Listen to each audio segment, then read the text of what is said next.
Jeremiah chapter 4.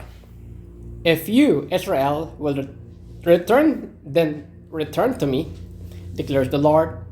If you put your detestable idols out of my sight, and no longer go astray, and if in a truthful, just, and righteous way you swear,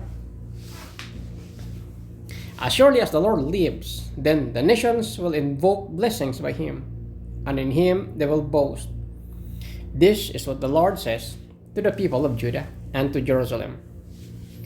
Break up your unplowed ground, and do not sow among thorns. Circumcise yourselves to the Lord. Circumcise your hearts, you people of Judah and inhabitants of Jerusalem. On my wrath will flare up and burn like fire, because of the evil you have done, born with no one to quench it.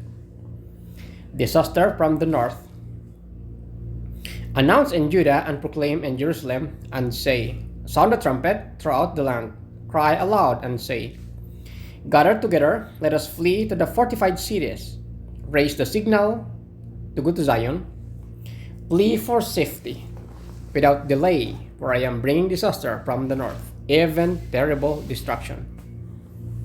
A lion has come out of his lair, a destroyer of nations has set out, he has left his place to lay waste your land. Your towns will lie in ruins without inhabitant. So put on sackcloth, lament, and wail, for the first anger of the Lord has torn away from us. In that day, declares the Lord, the king and the officials will lose heart. The priest will be horrified, and the prophets will be appalled. Then I said, alas, sovereign Lord, how completely you have deceived this people and Jerusalem by saying you will have peace, when the sword is at our throats.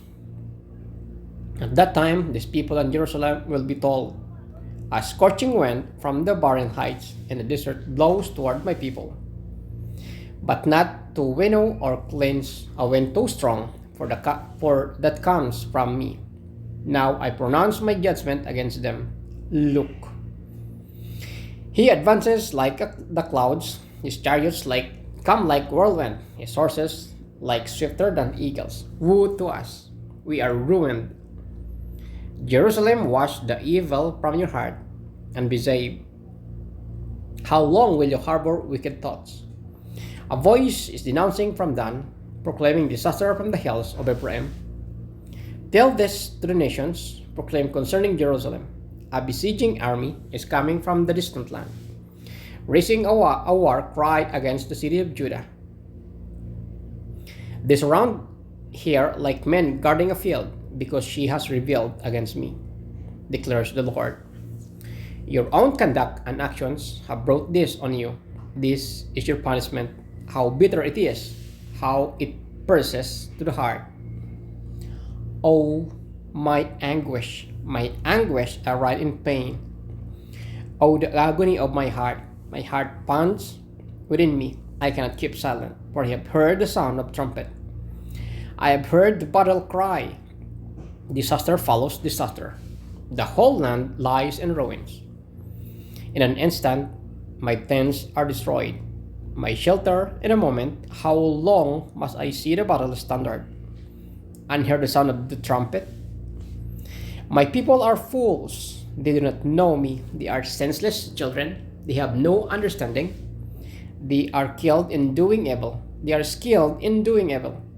They know not how to do good. I look at the earth, and it was formless and empty, and at the heavens, and their light was gone. I looked at the mountains, and they were quaking. All the hills were swaying. I looked, and there were no people. Every bird in the sky had flown away. I looked, and the fruitful land was a desert.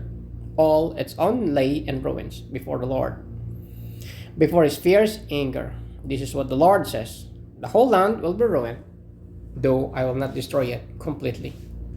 Therefore the earth will mourn, and the heavens above grow dark, because I have spoken and will not relent.